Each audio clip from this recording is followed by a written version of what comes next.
Estimados estudiantes, mi nombre es Cristina Nieto y a nombre de los demás tutores que estamos dictando la Cátedra de Administración para el curso propedéutico, les damos la más cordial bienvenida. En este momento les voy a aclarar el capítulo 1 de la unidad didáctica, el mismo que les servirá para que ustedes estudien la primera parte de la unidad y asimismo rindan sus exámenes y sus trabajos. Introducción a la administración.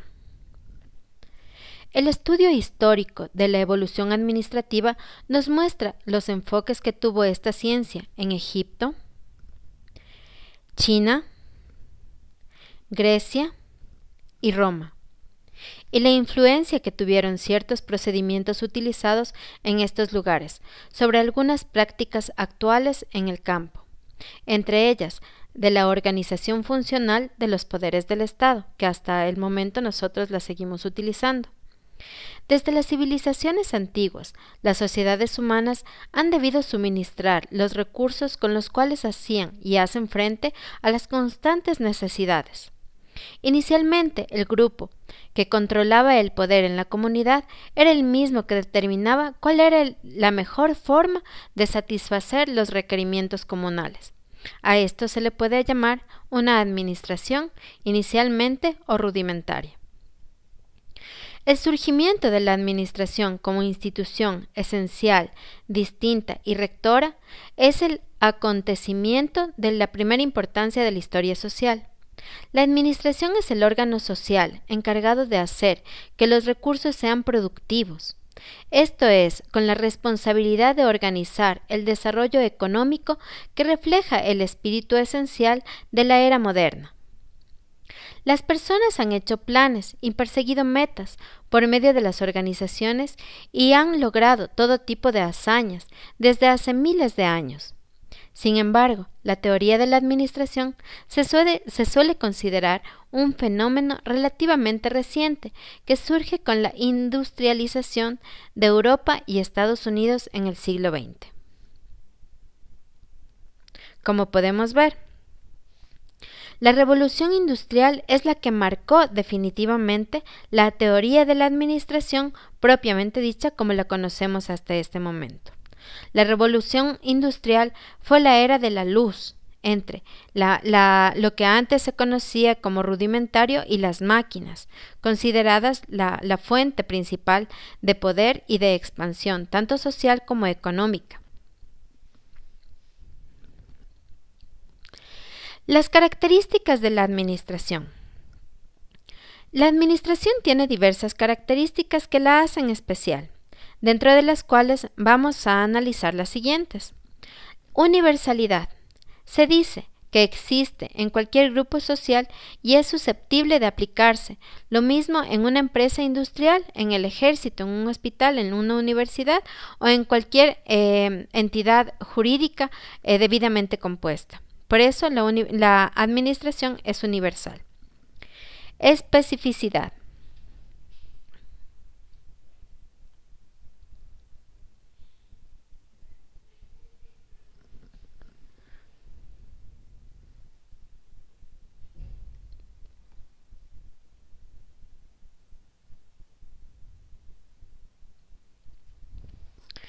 Aunque se auxilia de otras ciencias, tiene características propias que le dan un carácter específico, por lo cual no puede confundirse con otras disciplinas afines.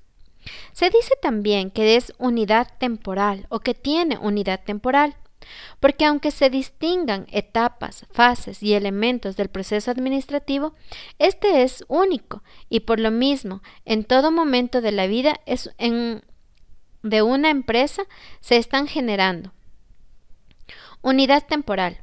Aunque se distingan etapas, fases y elementos, el proceso administrativo, este es único y por lo mismo en todo momento de la vida de una empresa se están generando, es decir, que las etapas de un proceso se dan al mismo tiempo y no de manera aislada. Valor instrumental. La administración es un medio para alcanzar un objetivo, es decir, se utiliza en los organismos sociales para lograr en forma eficiente los objetivos establecidos. Amplitud del ejercicio. Se aplica en todos los niveles o subsistemas de la organización formal. Flexibilidad. Los principios y técnicas administrativas se pueden adaptar a las necesidades propias de cada una de las empresas o grupos sociales. Ahora vamos a analizar los elementos de la ciencia administrativa. La eficiencia se define como la capacidad de obtener los mayores resultados con la mínima inversión, es decir, cómo hacer bien las cosas. Eso es eficiencia. Eficacia. Es la capacidad de lograr las metas en una organización. Se define cómo hacer las cosas correctas, es decir, las actividades de trabajo con las que una organización alcanzará sus objetivos. Productividad. Del trabajo de la dirección se refleja mediante la eficiencia, como el cabal cumplimiento de los procedimientos y las reglas establecidas, así como la correcta utilización de los recursos asignados para el logro de las metas.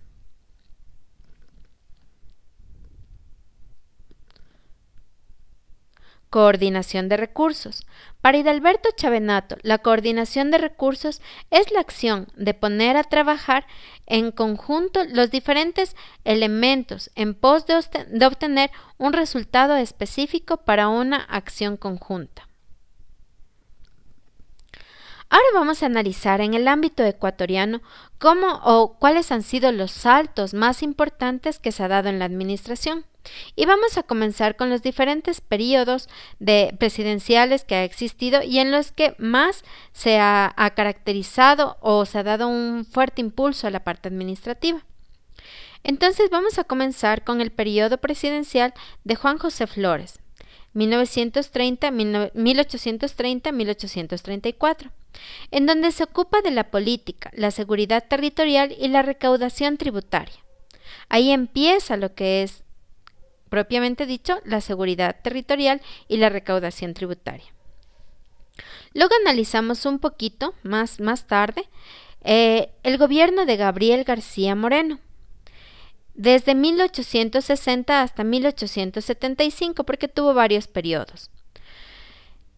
Aquí se constituye una revolución liberal y se evidencia una amplia influencia del sector público. Aquí se empiezan a crear los ministerios, se empieza a organizar territorialmente incluso el Estado.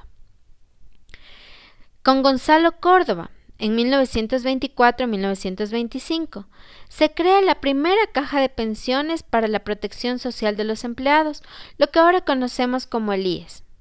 Y vamos a saltar en la historia hasta el gobierno de Rafael Correa, que inició en octubre del 2010.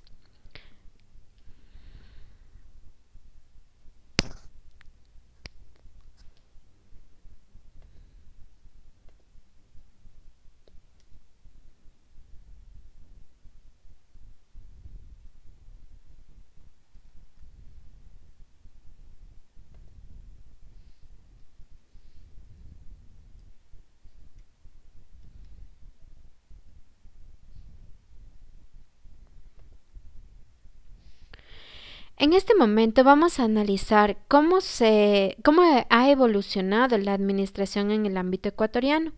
Entonces vamos a iniciar con los periodos presidenciales que más han marcado la parte administrativa. Podemos comenzar citando el gobierno de Juan José Flores en 1830 a 1834. Este gobierno se ocupa de la política. Se da inicios a lo que es la seguridad territorial y a la recaudación tributaria, los tributos para que esos tributos se vuelvan obras. Luego viene el gobierno de Gabriel García Moreno, 1860-1875. Durante esta revolución liberal, que cabe mencionar fue constituida por varios periodos, Se da amplia influencia al sector público. Se crean varios ministerios, por ejemplo el Ministerio del Interior y de la Hacienda, que daba seguridad social y también regulaba lo que es la tenencia de la tierra. El gobierno de Gonzalo Córdoba, 1924-1925. En este gobierno, miren, se crea la Caja de Pensiones para la protección social de los empleados. En este gobierno se crea el primer IES, lo que nosotros conocemos ahora como Instituto Ecuatoriano de Seguridad Social. Antes era la Caja de Pensiones. Y Rafael Correa, que dicta la Ley Orgánica del Sector Público y cuyo organismo de control es la SEMPLADES, que es la Secretaría Nacional de Planificación del Estado. A continuación, nosotros vamos a ver las definiciones de administración.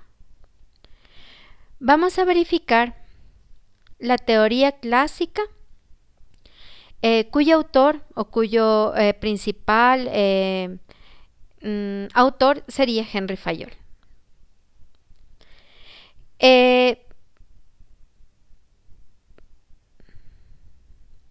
Henry Fayol es considerado por muchos como el verdadero padre de la moderna administración. En su obra Administración Industrial y General, divide las actividades de una empresa en 6 grandes grupos. Como lo podemos ver en este momento en este gráfico.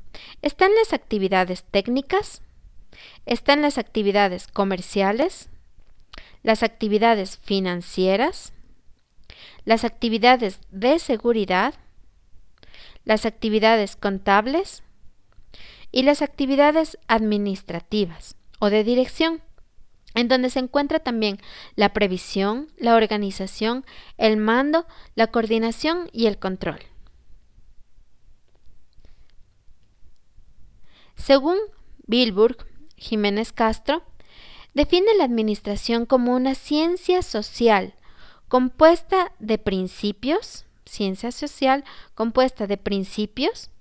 técnicas y prácticas, y cuya aplicación a conjuntos humanos permite establecer sistemas racionales de esfuerzo cooperativo, mediante los cuales se alcanzan propósitos comunes que no se logran de manera individual en los diferentes organismos sociales, sino de manera conjunta, es decir, trabajo en equipo. Por otro lado, Fremont define así a la administración. Es la coordinación de hombres y recursos materiales, miren, hombres y recursos materiales, para lograr el objetivo organizacional, lo que se consigue por medio de 4 elementos, que son la dirección hacia los objetivos, la participación de las personas, el empleo de técnicas, el compromiso de la organización. Ahora vamos a verificar las definiciones de administración como ciencia, arte y técnica, según Kuntz, Beirich y Kaining. Es una ciencia social que trabaja con personas y demuestra principalmente con el método hipotético deductivo. Es un arte porque las personas, mediante sus habilidades y destrezas, crean distintas formas y actividades y mecanismos para solucionar los problemas. Se considera técnica porque utiliza distintos métodos, procedimientos que permiten alcanzar los objetivos. Miren qué bonito. Al final, tanto la administración, que se considera una ciencia, un arte y una técnica, se constituye en un proceso.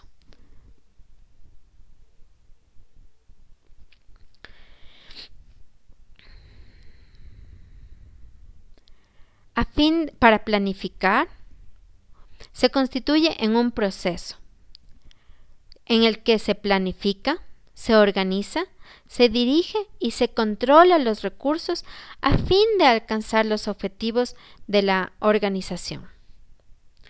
Ahora vamos a ver los elementos y características de la ciencia de la administración. Eficiencia, eficacia, productividad y coordinación de recursos, cuyos conceptos ya lo vimos hace un momento. Pero aquí queda definido que los elementos son estos, ¿no? Eficiencia, eficacia, productividad y también está la coordinación de recursos. Y las características de la administración, que también lo vimos hace un momento, son universalidad, valor instrumental, unidad temporal, amplitud del ejercicio, especificidad, interdisciplinariedad y flexibilidad. Productividad. Vamos aquí a ver dos conceptos emitidos tanto por Hernández y Rodríguez como por Kuntz, Berichis y Canice.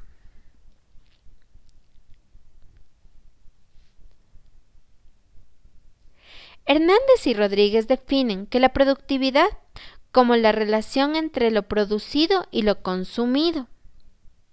Lo producido y lo consumido. Y la fórmula dice que productividad es productos versus insumos. En cambio, Kuntz, Beirich y Canice explican que las compañías exitosas crean un excedente a través de las operaciones productivas, aun cuando no hay un acuerdo completo sobre el verdadero significado de productividad, pero se lo define como la relación entre salidas e insumos dentro de un periodo considerado como periodo de calidad. La fórmula se define de la siguiente manera. Productividad son las salidas versus los insumos. Esto dentro de un periodo considerado de calidad. ¿Qué son los recursos? Nosotros tenemos varios recursos dentro de una organización. Primero están los recursos materiales. Miren, aquí nosotros hemos querido graficar un poquito los recursos materiales. Aquí está un poquito la infraestructura. Aquí nosotros tenemos un poco de insumos, puede ser esto los equipos, puede ser esto los materiales que nosotros vamos a transformar después en el proceso productivo. Aquí en cambio están los recursos técnicos, que son todos los instrumentos con los que cuenta la organización.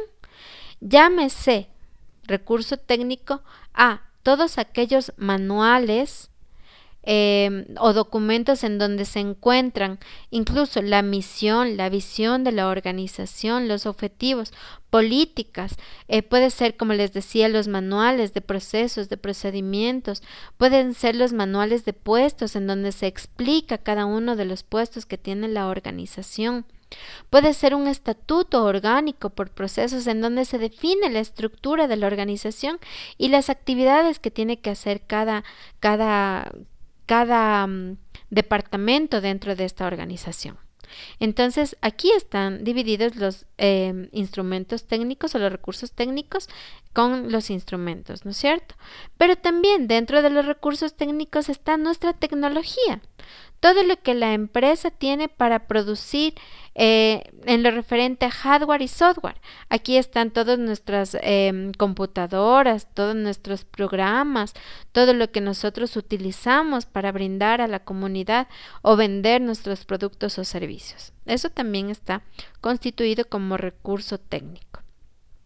Se dice que el recurso más importante de la organización es el recurso humano. Aquí está nuestro talento humano, pero con una aclaración. No es únicamente el recurso humano por ser, sino tiene que constituir dentro de la empresa el recurso humano calificado. Si es que el recurso humano no tiene la suficiente capacitación y expertise, no nos sirve. Entonces no sería o no se constituiría en lo más importante de la organización. Finalmente están nuestros recursos financieros. Está nuestro dinero, nuestro flujo de caja, lo que nos permite dar la vuelta, lo que nos permite comprar materia prima y producir nuestros productos terminados. Miren, aquí nosotros hemos hecho este gráfico para que ustedes puedan ver o verificar o darse cuenta cómo se relaciona la administración con las otras ciencias. Entonces yo les voy a ir explicando de a poquito. Por ejemplo, se relaciona con la sociología y la antropología, ya que explican qué es la sociedad y sus cambios desde el origen del hombre. Los objetivos de la administración son de servicio a la comunidad. Se enfatiza la necesidad de la acción de las mismas y sus instituciones de manera armónica con las necesidades y requerimientos de la sociedad. Se relaciona con el derecho, ya que comprende el conjunto de leyes y reglamentos que conforman la estructura jurídica indispensable para la administración de una empresa. En la administración, la estructura jurídica y los basamentos legales tienen una importancia sustancial. No basta la promulgación de la ley, sino la ejecución. Es decir, no basta lo que diga un documento, sino cómo ese documento se va cumpliendo en la ejecución, en el día a día de la organización. Lo primero corresponde al derecho, que es la promulgación de la ley. Y lo segundo, que es la ejecución, ya le corresponde a la administración. El administrador debe tener una sólida base legal, porque todo se constituye de manera legal en cualquier sociedad. Se relaciona también con la economía, que estudia los recursos necesarios para satisfacer las necesidades de la sociedad. Si los servicios que presta la administración redundan en el mejoramiento de las condiciones de vida de un pueblo, es porque ha tenido que resolver una infinidad de casos en los cuales se presenta el factor económico. Su misma acción tiene que ser contabilizada, presupuestada, auditada, definida financieramente, etc. Se relaciona también con la psicología, ya que estudia el comportamiento humano individual. Esta parte se relaciona muy directamente con la parte administrativa de recursos humanos, ya que estudia el carácter y la personalidad. La administración moderna tiene una gran base en los aspectos psicológicos de los individuos que la conforman. Se preocupa de la motivación y la conducta de los trabajadores y sus jefes. Busca una interrelación equilibrada entre sus componentes. Investiga las causas de los conflictos. Impulsa la formación de los líderes y anhela encauzar a las organizaciones en una metodología participativa en la cual se identifiquen sus problemas y se busquen soluciones con el aporte de la experiencia, los conocimientos y la voluntad de sus componentes. Se relaciona con la matemática, ya que realiza cálculos aplicables a la actividad económica de la empresa. Se relaciona con la estadística, ya que provee la información específica sobre el volumen de las actividades de la empresa en un determinado tiempo. Se relaciona con la contabilidad, que provee la información financiera indispensable para la toma de decisiones de la empresa. También se relaciona con otras ciencias, como vemos aquí, con varias, ¿no es cierto? Por el hecho de que la administración se relaciona con el régimen jurídico constitucional del Estado y por lo tanto su sistema democrático se relaciona con la informática, la política, la cívica, la moral, las relaciones internacionales, los factores socioculturales, etc. Vamos a analizar aquí los campos de aplicación de la administración. Primero está aquí la administración pública, que son las organizaciones que conforman el Estado, en este caso el Estado ecuatoriano. La administración pública constituye la ejecución de la política gubernamental según ha sido delineada por las autoridades. Por lo tanto, a ella concierne los problemas, poderes, organización y técnicas que le lleven implícita a la aplicación de las leyes y políticas formuladas por las dependencias gubernamentales, como yo les decía, los organismos que conforman el Estado. Esta administración se encuentra al servicio de la ciudadanía y no tiene fines de lucro. Tenemos aquí la administración mixta, llamada también cuasi pública, ya que está conformada en un porcentaje por la institución pública y en otro porcentaje por la institución privada, por organismos privados. Se refiere a las actividades de aquellas empresas o instituciones que están bajo la jurisdicción tanto del sector público como del sector privado. Entonces, si es que ustedes escuchan la empresa pública de aseo, ya se dan cuenta que tiene participación tanto del Estado como participación de organismos privados. Y tenemos finalmente la administración privada. La administración privada concierne a las actividades de los particulares en todo su orden.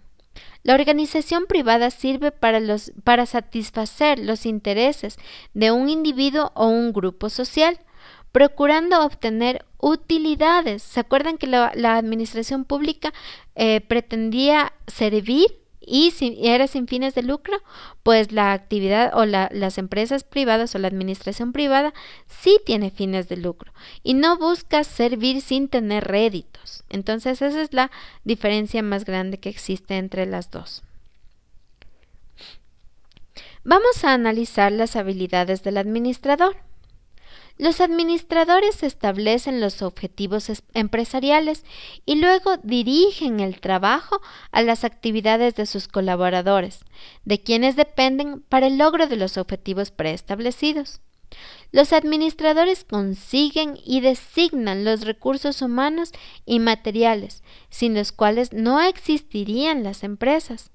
Para que una organización logre éxito, debe existir una administración eficiente. El administrador es la persona que ostenta el más alto rango en la organización. Es un facilitador, encargado de velar de sus subordinados, para que éstos a su vez realicen su trabajo de manera adecuada. Además de que dirige y planifica para alcanzar los objetivos y metas de la organización, es decir, tiene a su cargo a uno de los factores más importantes en cualquier organización, el talento humano. Es la persona en quien recae toda la responsabilidad del funcionamiento y el trabajo de los demás, así como también debe asumir los riesgos de las decisiones tomadas y velar porque se obtenga mayor rendimiento o utilidad en la organización en la que él está dirigiendo. Aquí nosotros hemos querido enfocar varias de las habilidades, ¿no es cierto?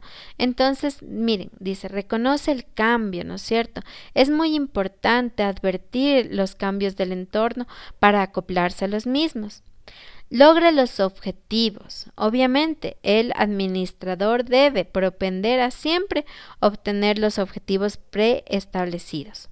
Él es el que toma las decisiones, por ende, en sus hombros cae directamente toda la responsabilidad de la empresa.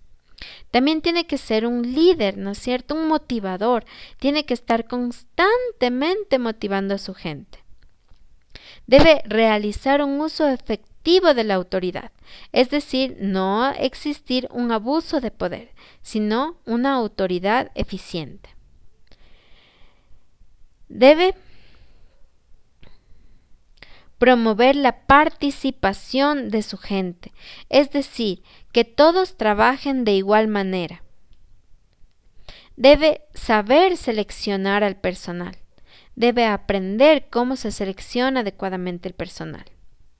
Y finalmente, dentro de las habilidades que hemos seleccionado está la de mantener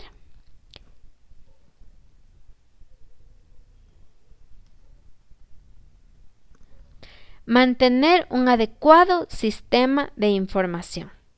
La información fluye tanto de abajo para arriba como de arriba para abajo. Es decir, que yo como administrador les puedo dar órdenes a mi gente, pero si ellos no me retroalimentan y no me indican las cosas que está sucediendo en su nivel para arriba, yo no voy a saber cómo seguir gobernando esa organización.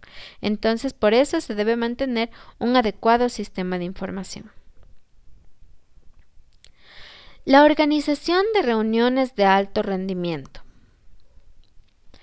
Una reunión es un evento que aglutina a las personas o colaboradores con un interés común, que tienen conocimiento y experiencias importantes para lograr un propósito o una meta a través de un proceso de interacción grupal. Para las reuniones en las que se tenga la oportunidad de participar y que éstas sean eficientes y eficaces, se debe determinar lo siguiente: identificar y establecer el propósito o meta. Es decir, ¿por qué se realiza la reunión? ¿Cuáles son los objetivos? ¿Y qué tipo de reunión es? Seleccionar los participantes. ¿Quién debería estar? ¿Cuál es su interés? ¿Su competencia profesional? ¿Cuál será su aporte? ¿Cuáles serán sus posibles problemas u oportunidades que se puedan presentar? ¿Qué efectos pueden implicar para el proceso grupal? Realizar los preparativos para la reunión. ¿Dónde se va a realizar? ¿Cuándo? ¿Qué tiempo llevará? ¿Algún arreglo especial? ¿El orden del día? ¿Los participantes deben llevar algo o ir preparados de alguna manera? También se debe liderar la reunión. ¿Cómo se logrará que todos los asistentes participen activamente? Planificar, verificar cómo motivar a la gente para que estas personas nos retroalimenten de la información. Es recomendable el mantener un archivo de las notas y evaluaciones en lo que hoy comúnmente se está utilizando. Es una acta de compromiso o una llamada acta de compromiso en la que se deja la constancia de que los participantes estuvieron de acuerdo y se llegaron a varios puntos claves en la reunión, acuerdos, compromisos, a los que al finalizar la misma de preferencia sería bueno que la firmen todos. Así como también se podría medir después de un tiempo, verificar esta acta, y se puede medir el porcentaje de efectividad cuando se logre el propósito y el porcentaje de efectividad en el uso del tiempo. Es decir, en esta acta nosotros estableceremos cuánto tiempo nos demoraremos y qué vamos a obtener. Las habilidades y características individuales de un emprendedor. Las características individuales de un emprendedor son espíritu emprendedor, capacidad creativa e innovadora, necesidad de superación, constancia y dedicación en el desarrollo del proyecto o empresa, capacidad del trabajo en equipo y capacidad de liderazgo. Y entre otras, se puede denotar que las habilidades de un emprendedor son: gran habilidad de liderazgo. Un líder aparece espontáneamente ante cualquier situación y se lo sigue. Tiene que ser motivador y comunicativo. Debe tener la capacidad de dirigir y de llegar a las personas.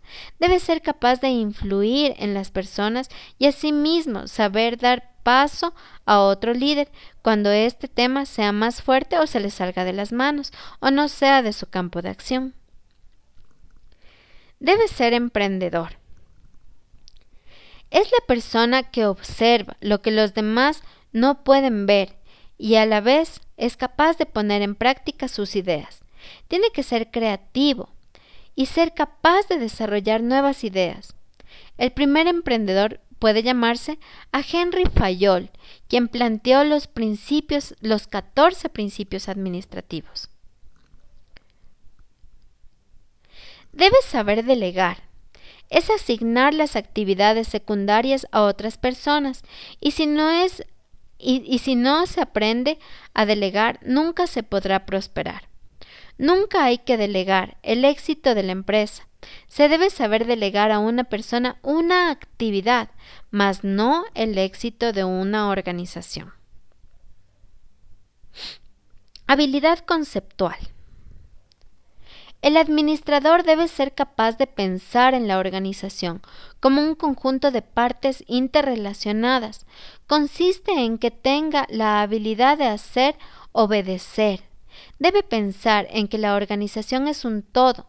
No se puede escapar nada del administrador. Debe tener también habilidad humanística. El administrador debe tener la capacidad de comunicarse, relacionarse y vincularse con las personas. Debe tener actividad técnica. El administrador debe dominar un área específica de conocimiento.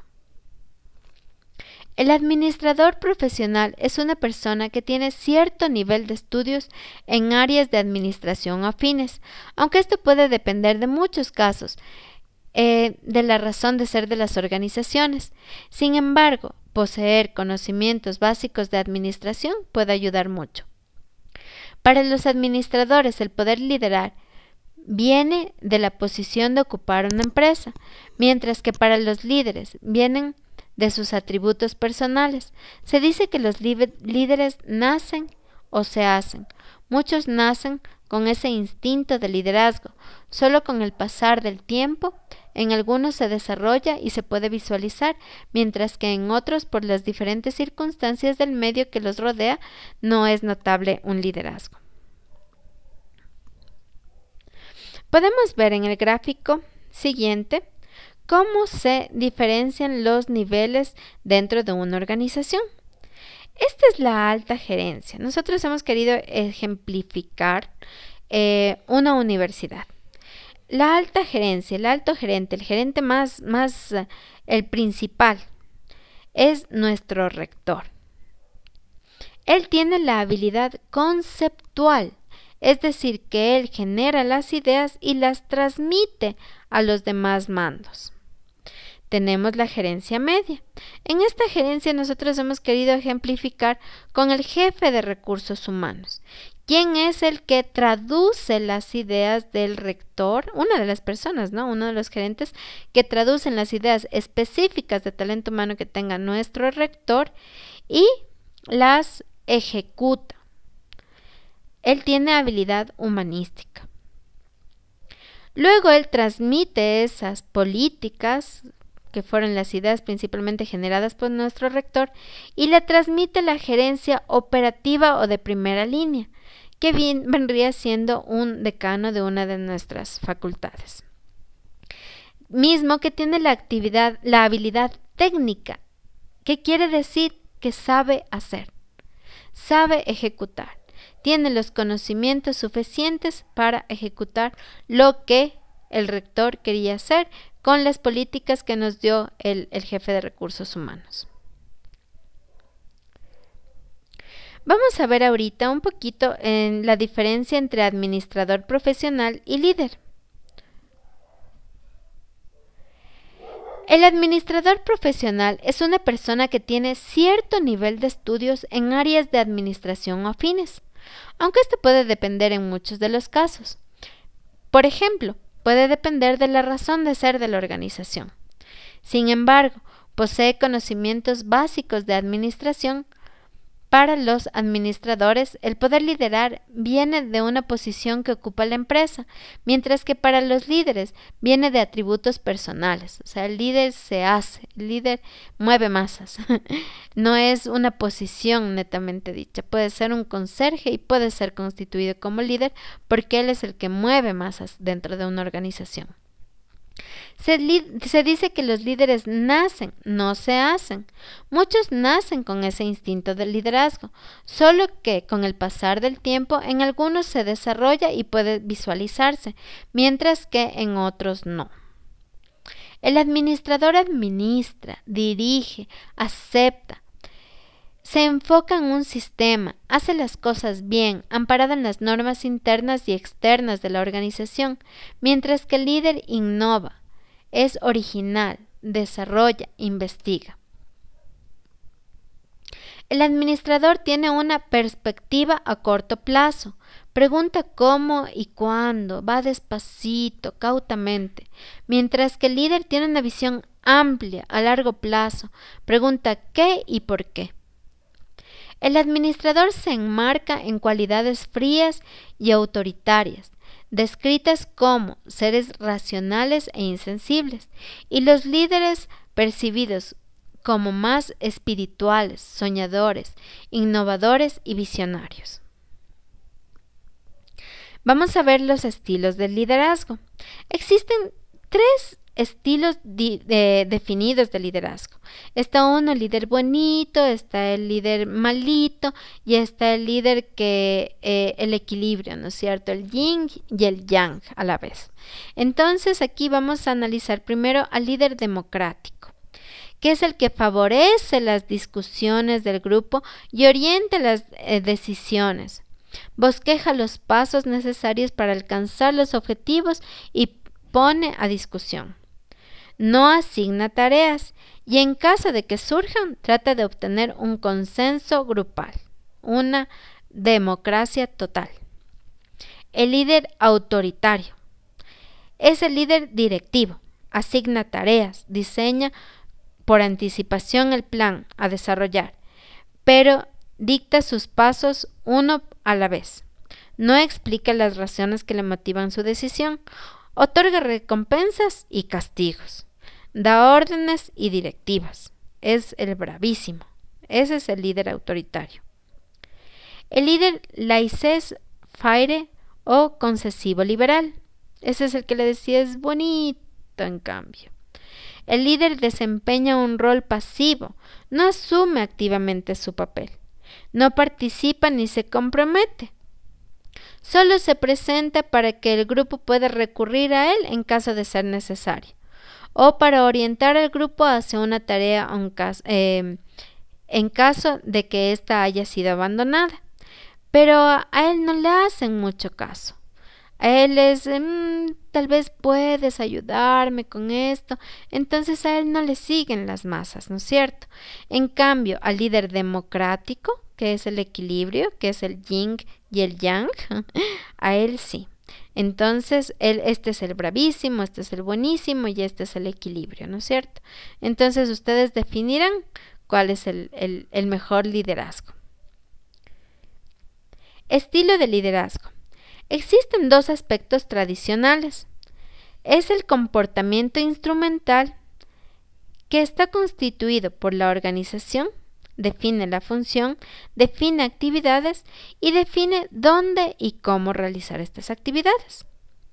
Y está el comportamiento relacional, en donde el líder es parte de la gente y existe una comunicación y el líder es un facilitador. A continuación vamos a ver por encimita el proceso administrativo. ¿Y por qué les digo por encimita?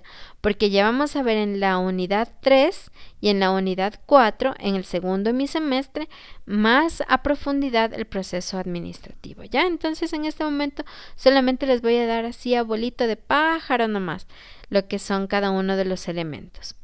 Nosotros hemos escogido para esta partecita el proceso administrativo según Luna, que no es el mismo que vamos a desarrollar en la actividad 4, en la unidad 4, que ya vamos a ir pasito a pasito.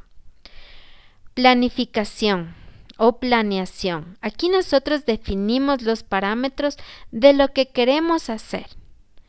Organización. Aquí nosotros establecemos lo que queremos hacer y los recursos que necesitamos para hacerlo. Miren, aquí está la integración de los recursos. En la dirección nosotros vamos dirigiendo, vamos tomando la tutela, vamos analizando qué es lo que nosotros vamos a ir necesitando para seguir avanzando y vamos a ir verificando cómo se van cumpliendo las disposiciones, ¿no es cierto? Por medio del control, vamos a ir controlando si lo que planificamos y ejecutamos en estas partes se cumplió. Las características del proceso administrativo. En la planificación se definen metas, se preestablecen metas, se preestablecen objetivos, estrategias y planes. Aquí también los presupuestos, que nos faltó también esa partecita. En la organización se definen estructuras, que quiere decir las personas que vamos a necesitar. Se administran los recursos humanos. En la dirección se ejerce una motivación, un liderazgo, una comunicación y un comportamiento individual y de grupo. El control. Se establecen normas, medidas, comparaciones y el plan de acción. En el control, como les dije, se compara lo que planificamos versus lo que ejecutamos. Las funciones administrativas. Se deben considerar las siguientes preguntas. ¿Qué se quiere realizar y con qué se quiere realizar? Cuando nosotros nos hacemos o nos planteamos estas preguntas, es facilito ir definiendo los objetivos, las metas, las estrategias, los planes, las normas y el control. Entonces, primerito debemos de plantear y contestar estas preguntas. ¿Qué es la organización? En la organización, en cambio, vamos a tomar la pregunta ¿cómo? ¿Cómo vamos a hacer las cosas? Porque por un lado tenemos a las personas y por otro lado tenemos los recursos, ¿no es cierto? Cogemos las personas y los recursos y constituimos la organización. La dirección. Se trata de ordenar, de dirigir a la empresa, para lo cual se toma en cuenta los siguientes aspectos. Primero, la motivación. Un personal motivado, si le dices párate de cabeza, se para. Pero un personal que no está motivado, no. Y la motivación no necesariamente debe ser monetaria. Porque sí, un buen sueldo es importante, pero también es importante el trato, los conocimientos que la persona va a ocupar. De pronto no existe una motivación monetaria, pero existen palabras de apoyo para que esa persona siga adelante. Todo eso constituye la motivación. El liderazgo. Ya estábamos viendo que no es lo mismo administrar que ser líder, ¿no es cierto? Entonces, ser líder es tomar la batuta, tomar la cabeza, ser el ejemplo de la organización y sacar la organización adelante. La comunicación. Esta comunicación debe fluir en todos los niveles, de arriba para abajo, de los gerentes hasta el último, el personal que ejecuta las actividades y del personal que ejecuta las actividades para arriba. Y el comportamiento individual y grupal. Primero es mi trabajo dentro de mi equipo de trabajo. ¿No es cierto? Si yo cumplo eficazmente mi trabajo, mi equipo de trabajo está bien y vamos a llegar a obtener los objetivos preestablecidos. Ahora vamos a ver el control. El control se encarga de la supervisión. Se debe tomar en cuenta para controlar la normativa, la legislación, las medidas que nosotros tenemos preestablecidas, la comparación entre la planificación y la ejecución y las acciones que nosotros realizamos para ejecutar. Todo eso es el control. Nosotros vamos a ver qué se hizo, esto se ejecutó, a ver dónde están los balances, perfecto, dónde están los bienes comprados, perfecto, dónde están las facturas de lo vendido. Eso es controlar. El proceso administrativo debe tener o consta de dos partes, la parte mecánica o estructural y la parte dinámica u operativa. Dentro de la parte mecánica o estructural están la planeación y la organización. La planeación ya vimos, ¿no es cierto? ¿Qué es lo que se quiere hacer? ¿Qué es lo que se va a hacer? La organización, ¿cómo vamos a hacer esto? ¿No es cierto? Y la parte dinámica o operativa viene la dirección y el control. La dirección procura que se haga y el control es ir verificando cómo se fue realizando. Características de las organizaciones. Primero están por el propósito, que debemos definir las metas y los objetivos. Debemos ver las características de la persona. Los objetivos no se logran solos. Los objetivos se logran porque nosotros estamos empujando hacia una misma dirección, con propósitos preestablecidos. Y debemos también definir la estructura. Si es funcional, si está limitada, si define el comportamiento, si establece correctamente las reglas, los procedimientos, las normas, etc. Las habilidades gerenciales. Miren este gráfico bonito.